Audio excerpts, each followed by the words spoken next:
অফিসের কাছ থেকে উঠতেই হঠাৎ বরের ফোন। তার আবদার, কলিগদের দাবি কলকাতা স্টাইলের মাটন বিরিয়ানি বানিয়ে আমাকে খাওয়াতে হবে।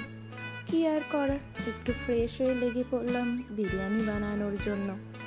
4টে পেঁয়াজ কুচি করে কেটে, 6টা আলু আর গরম দুধে কেশর, গোলাপ জল, কেওড়া জল আর মিঠা আতর মিশিয়ে রেখে দেব। এরপর কড়াইয়ে তেল গরম করে তার মধ্যে পেঁয়াজগুলো দিয়ে খুব লাল লাল করে ভেজে নেব। আর লাল লাল করে ভেজে নেওয়ার পর কিছুটা পেঁয়াজ তুলে রাখব, আর কিছুটা পেঁয়াজের মধ্যে দিয়ে দেব গরম জল, লঙ্কার গুঁড়ো আর হলুদ গুঁড়ো আর নুন। আর তারপর আগে থেকে কেটে রাখা আলুগুলো এই জলের মধ্যে দিয়ে এটাকে 70 থেকে 80% মতো ফুটিয়ে নেব।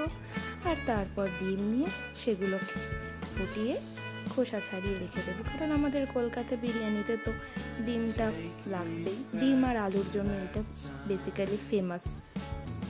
একটা সময় সৈনিকদের খিদে মেটানো আর শক্তি জোগানোর জন্য তৈরি করা ডিশ এখন হয়ে গেছে আমাদের সবার প্রিয় বিরিয়ানি।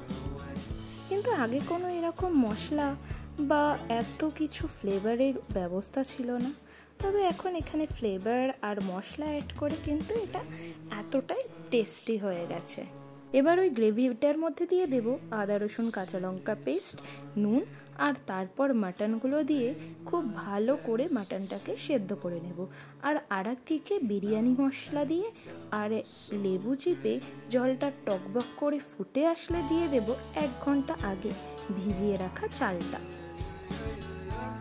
আর চালটাও 70 থেকে 80% মতো ফুটে গেলে কিন্তু নামিয়ে নেব। এবার সব রেডি, পালা লেয়ারিংয়ের। তাই প্রথমেই দিয়ে দিলাম মটনগুলো, আর এরপরে মটনের উপর ডিমটা সাজিয়ে দিয়ে দেবো। যেহেতু ডিমটা আমি ভাজিনি, তাই এই মটনের গ্রেভিটাই এটা একটা ফ্লেভার আনবে। আর এরপর রাইসটা খুব ভালো করে ছড়িয়ে দিয়ে তার উপর দিয়ে এক এক করে মশলাগুলো দিয়ে দেবো। আর আমি আলুটা আগে দিইনি, তার কারণ আলুটা আমার বেশি সেদ্ধ হয়ে গেছিলো। তো প্রথমে বিরিয়ানি মশলা, দুধের গুঁড়ো, আর তারপর একটু টক দই, আর তারপরে আলুগুলো সাজিয়ে সাজিয়ে দিয়ে দেবো এক এক করে। আলুটা কিন্তু 80% মতো সিদ্ধ হলেই সবচেয়ে ভালো হয়, তবে আমার একটু বেশি সেদ্ধ হয়ে গেছিলো। আর এরপর ভেজে রাখা পেঁয়াজ বেরেস্তাটা দিয়ে দেব, আর তারপর দিয়ে দেব একটু ঘি, আর তার সাথে দিয়ে দেব আগে থেকে যে দুধের মধ্যে মিশিয়ে রেখেছিলাম কেশর, গোলাপ জল, মিঠা আতর, কেওড়া জল, সেটা এবার এর উপর দিয়ে দেব।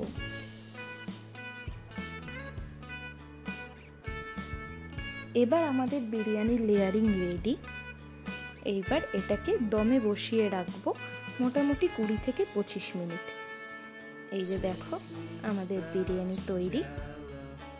তো তোমাদের ভিডিওটা কেমন লাগলো কমেন্ট করে জানিও, আর বাড়িতেও এইভাবে একবার ট্রাই করে দেখো। খুবই সহজ পদ্ধতিতে, আর খুব একটা তামঝাম নেই। তো এইভাবে তোমরাও একবার ট্রাই করে বানিয়ে জানিও কেমন লাগলো। আর ভালো লাগলে একটা লাইক করে দিও, আর ফলো করে আমার পাশে থেকো। Thank you. আবার দেখা হবে নতুন একটা ভিডিও নিয়ে, নতুন রেসিপি নিয়ে। আজকের মতো টাটা।